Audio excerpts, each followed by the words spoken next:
Hi everyone, welcome to the F1 Time Portal, a Formula One history podcast started by two Formula One nerds. I'm your host, Rosa. And I'm your host, Luigi. And today we're taking you back to the final part of the 1957 season. So let's go. Hey, we're up to race 4, the British Grand Prix. It's July 20. It's 90 laps, 19 drivers, and a 3x2x3 grid formation. And we're back at Aintree for this race.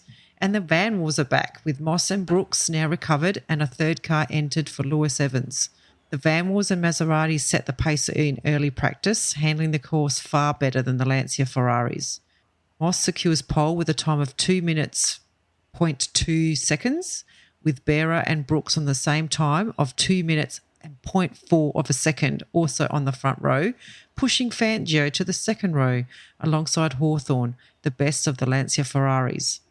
And it's very close qualifying, isn't it? I mean, 0.2 and 0.4, these are tiny gaps, which maybe people don't realise it was a normal thing in the 50s. It's not like there were all big gaps and everything. And how frustrating for Moss to have gotten 2 minutes flat 0.2. Yes. So just not getting under the 159, he would have loved to have been the only one to make that claim, right? Yes.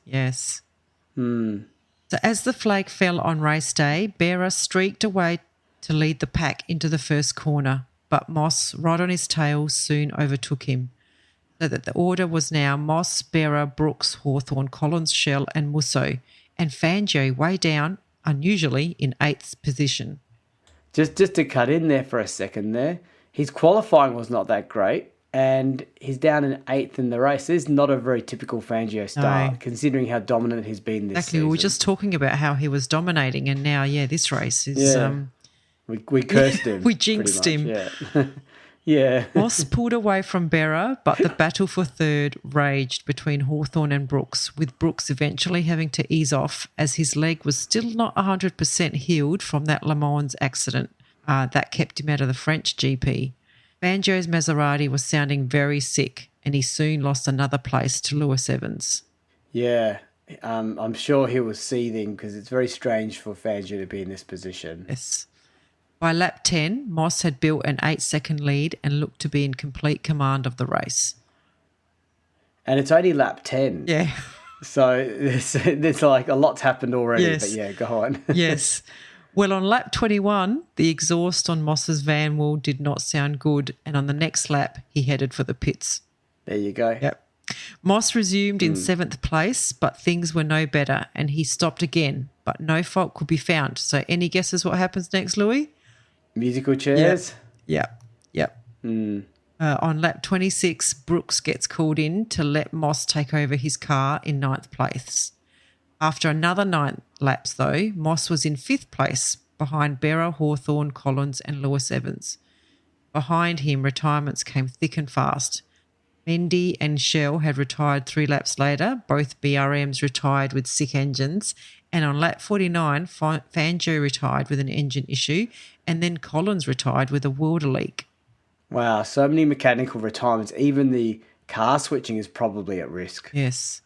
Moss, meanwhile, was gaining on the leaders, and then on lap 69, this is a 90-lap race, remember, everything happened all at once.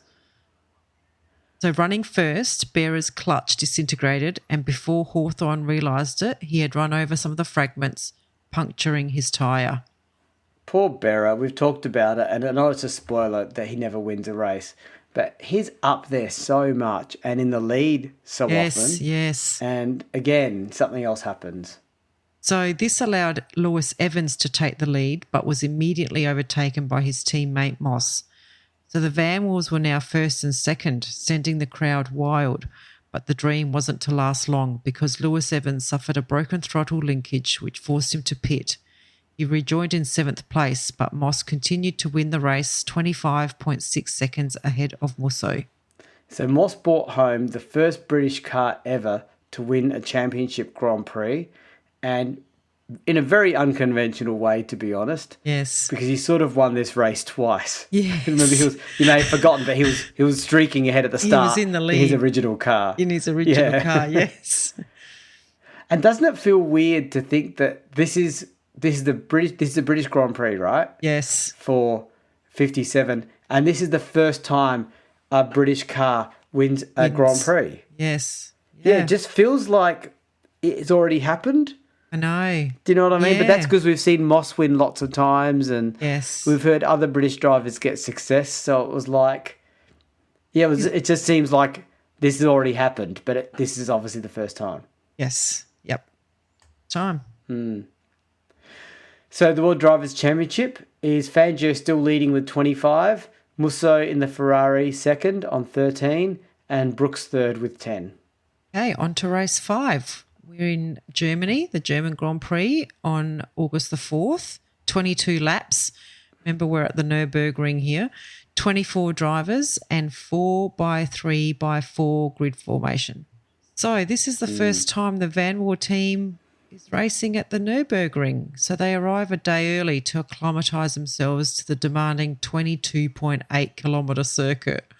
I'm not sure if one day will get them fully acclimatised to a 22.8 kilometre circuit. It's a pretty big circuit. It's huge. But yeah, it is known as the Ring of Death, and I mention it just about every time, which is something Jackie Stewart coined.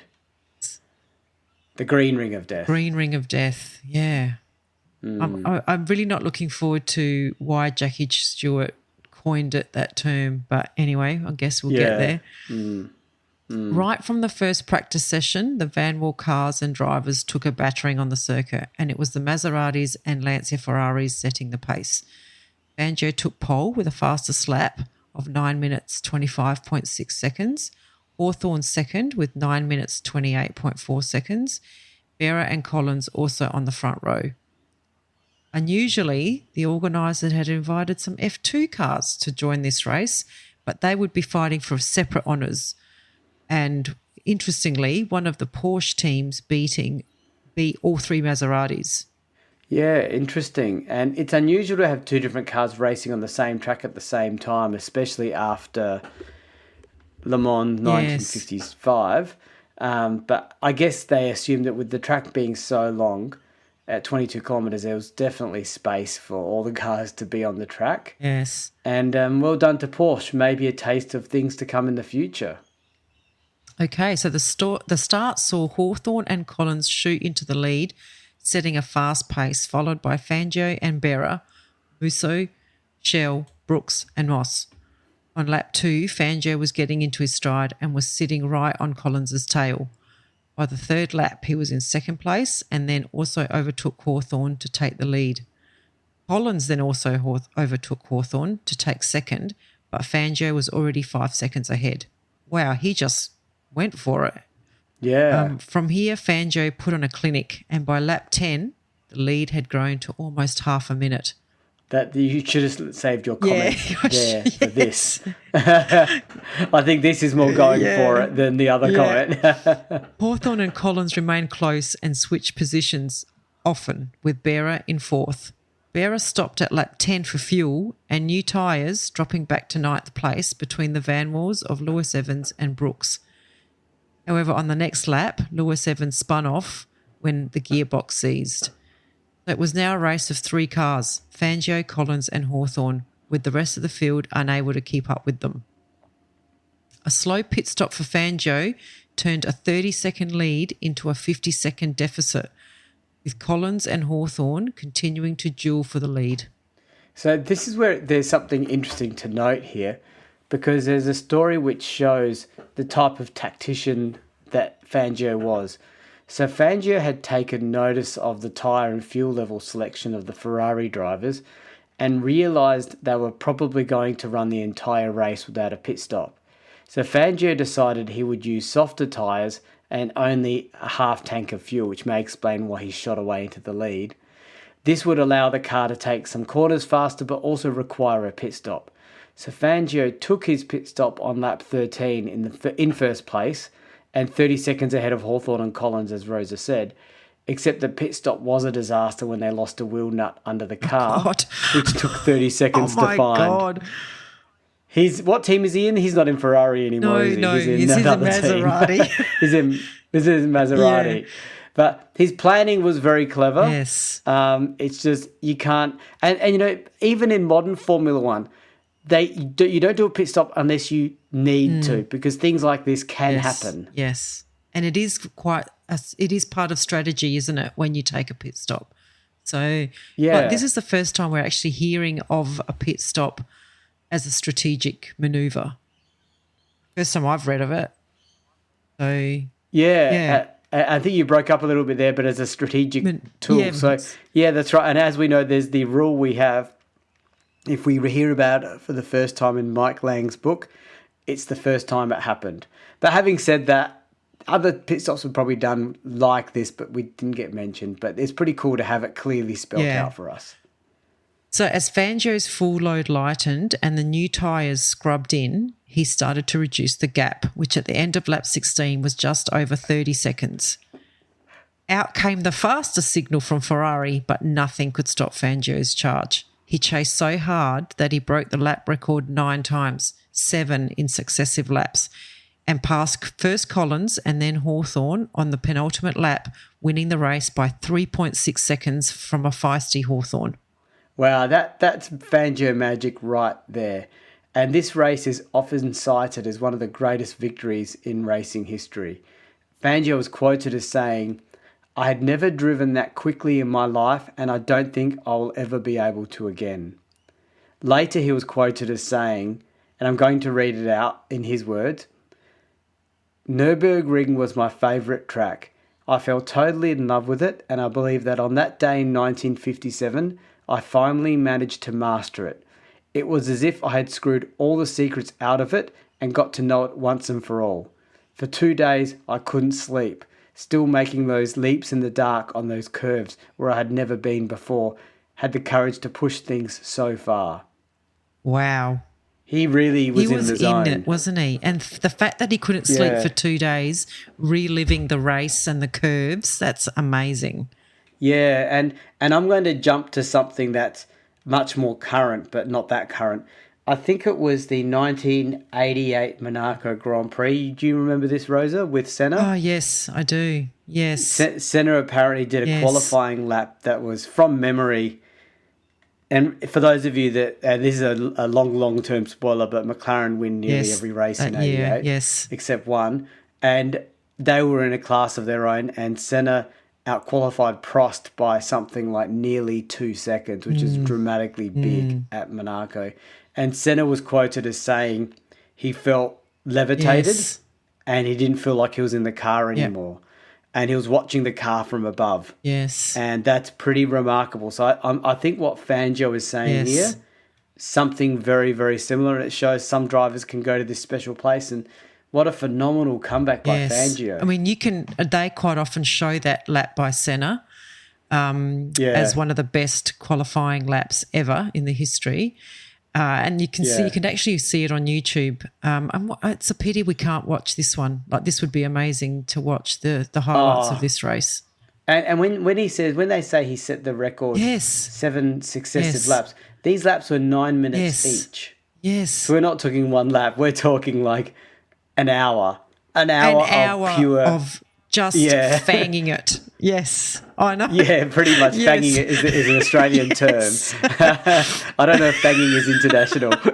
It just means your foot is like planted on the accelerator pedal and it does not come off. Like, he's just going for it. That's just, like you say, Louis, that's an hour of just flat out racing.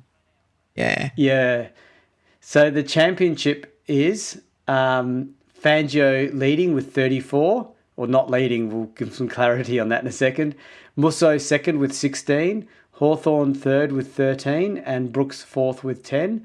Now, Fangio wins his 24th race here, and with 2 races to go, wins his 5th World Drivers' Championship and 4 in a row.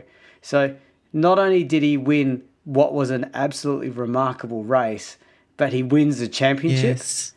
And his 5th, setting a record that we'll talk about later. So we're now at Pescara Grand Prix, race 6 of 7. It's the 18th of August, 18 laps, 16 drivers and a 3x2x3 grid formation. So, as I said, this race was added to the calendar to replace the cancelled Dutch and Belgian GPs. It's interesting because when I read this, I think am I reading this right? Enzo Ferrari himself won? Yes, he did. Yeah, himself as a human. Yes, as a human. Okay. Yes. Yeah. So he won this race in 1924 in an Alfa Romeo, and this track was actually longer than Nürburgring at 25.6 kilometres, and it ran on normal roads used by everyday motorists, winding its way around the Abruzzi Mountains. Yes, I don't know if I said that right. Through two tiny villages and then descending back down to the coast and eventually returning to the finish line.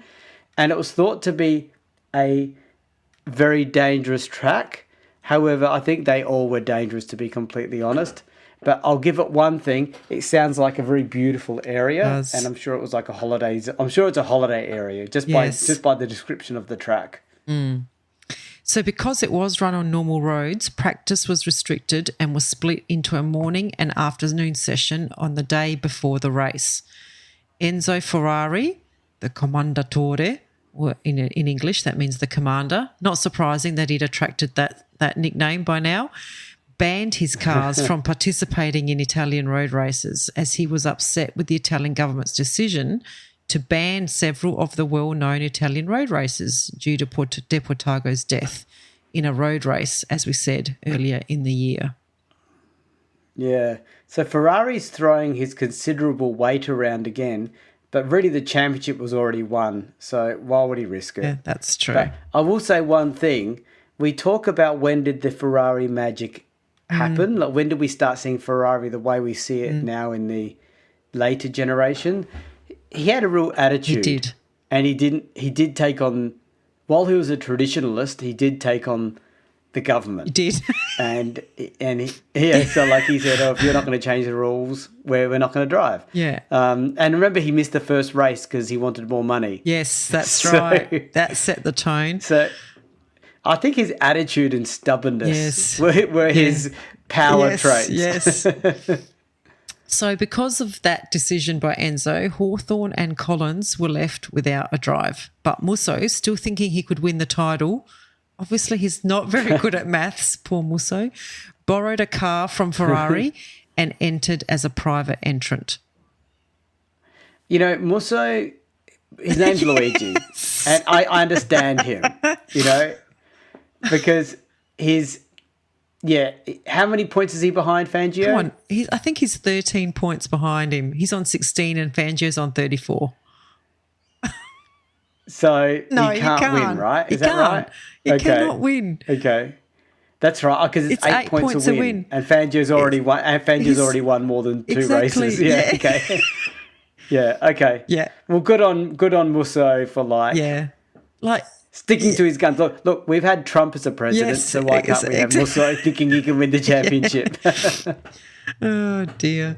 So Fangio won pole with a time of 9 minutes 44.6 seconds from Moss on 9 minutes 54.7 seconds and Musso 10 minutes flat.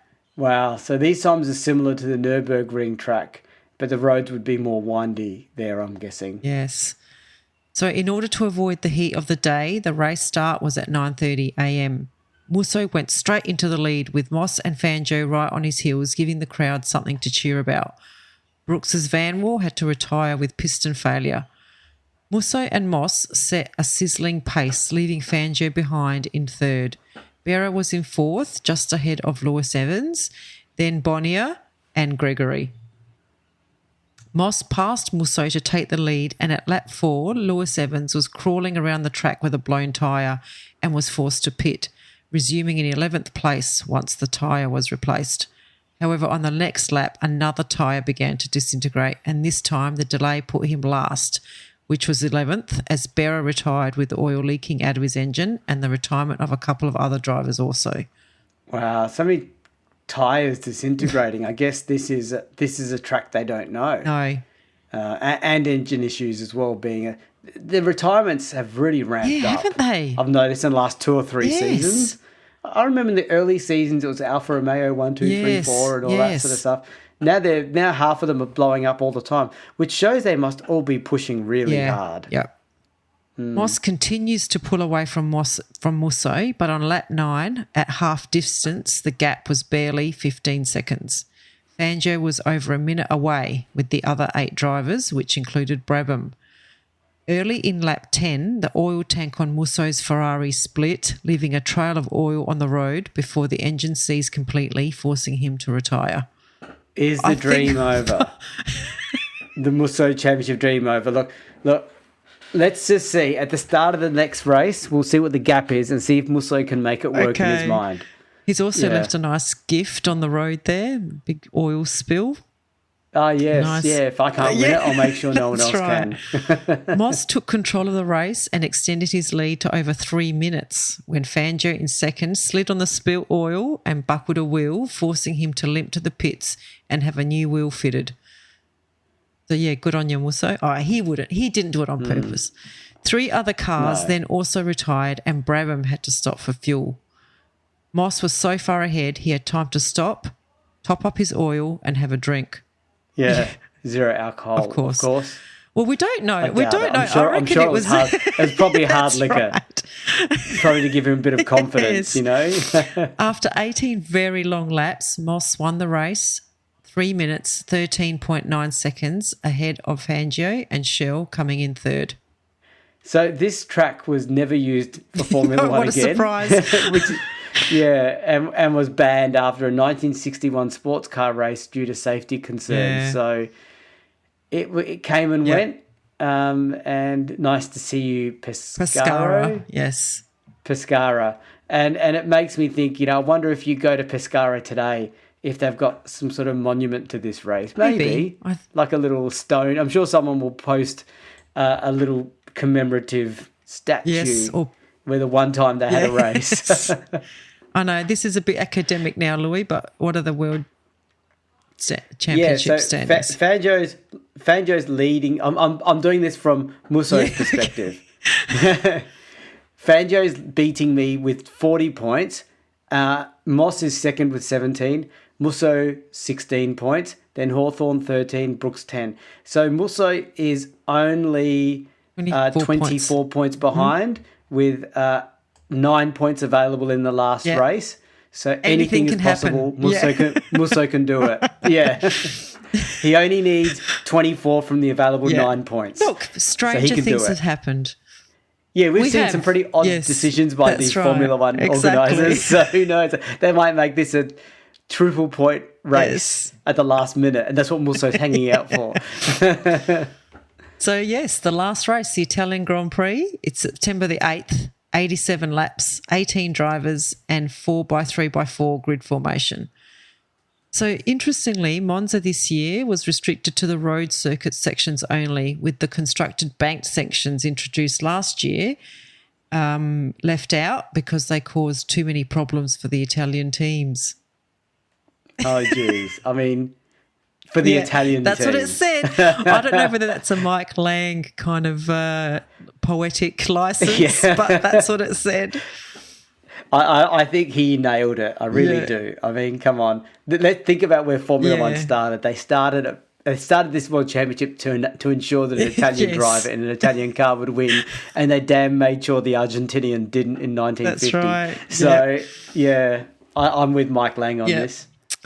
So Ferrari's back in action after missing Pescara, but after a very tight session, it was Lewis Evans who took pole with a time of 1 minute 42.4 ahead of Moss on 1 minute 42.7 and Brooks on 1 minute 42.9. And Fangio rounded out the front row in fourth. Wow, so that's 3 van walls on the front row at Monza, the home of the Italian teams. And this is a big statement by the British garagista. Yes. Enzo would have been furious. That's the first thing to note. And the second thing to note is it wasn't that long ago that we had our very first British car winning a championship race. And here we have 3 on the front row at the Italian Grand Prix. Yep, big statement. So at the race start, all 3 van walls beat Fangio off the line and took the lead. So we're not putting Fangio into the nonsense starters. I think he deserves a free one because And I don't think we can say this is a nonsense start but for Fangio, but it's as nonsense as it is for him. Exactly. So him just being beaten off the line is a nonsense start. When have we heard that before? Yeah. However, Bera, who had started 5th, jumped into 2nd place, while Musso, starting 10th, moved into 5th, just ahead of Fangio. On lap 2, Fangio took back 2nd from Musso and started battling the 3 Van Walls. The lead changed many times between Moss, Brooks, Lewis Evans, Bera and Fangio over the next 4 laps. This is like a typical Monza slipstream battle.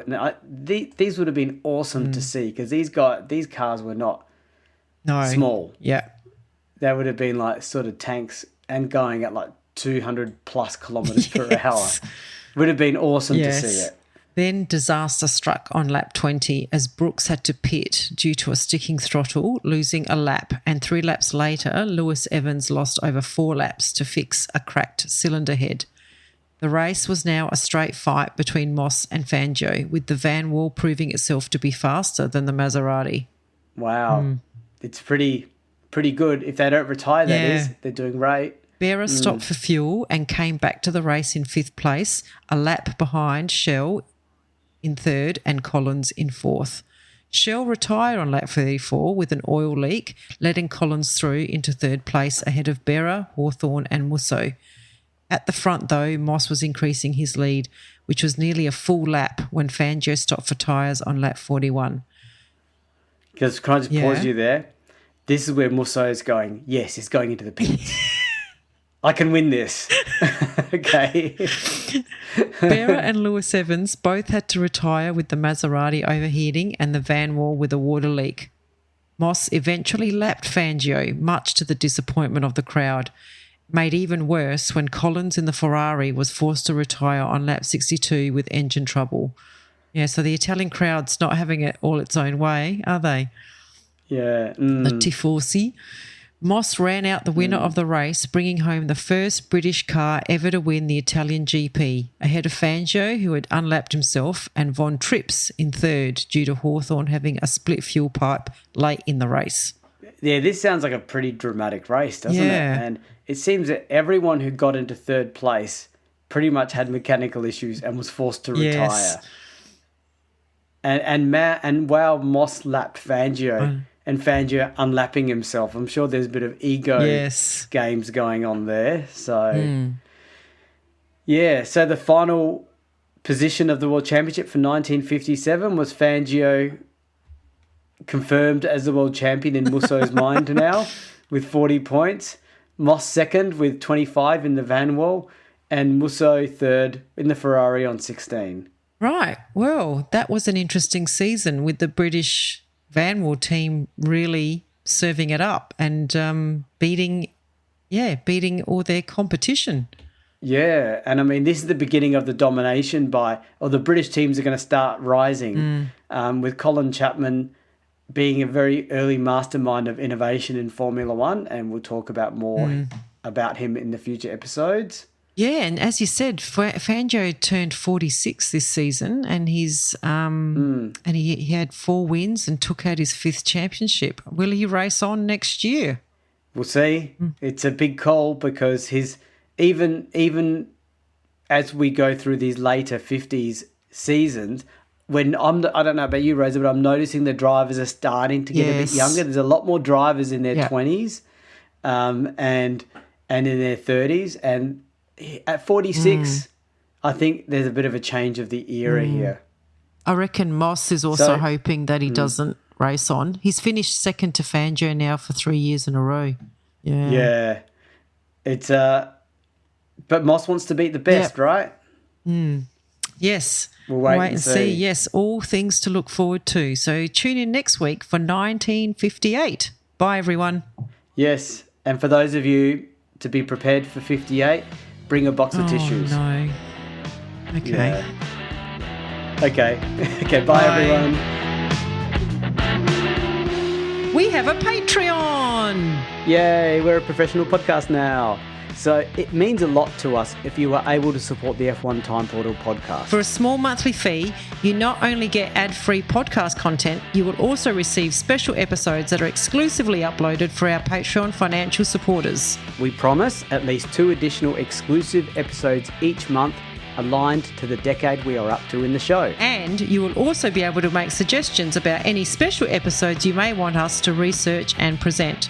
We can't promise that we can do all of them, but we will consider them. So, if that sounds like an entertainment bargain to you, go and sign up at patreon.com/F1 Time Portal today. If you're enjoying our podcast, please tell your friends and non-F1 friends alike. Yeah, and don't forget to rate us 5 stars or whatever highest is available on the podcast platform that you use. We have a range of social media handles for you to connect with fellow listeners, so look up F1 Time Portal on all the usual platforms. Or visit us at www.f1timeportal.com or email us at f1timeportal@gmail.com. We would like to give credit to our primary reference materials, a series of books called Grand Prix by Mike Lang. We also use many other written and digital references, which are in our show notes. Thank you for your support. Thank you.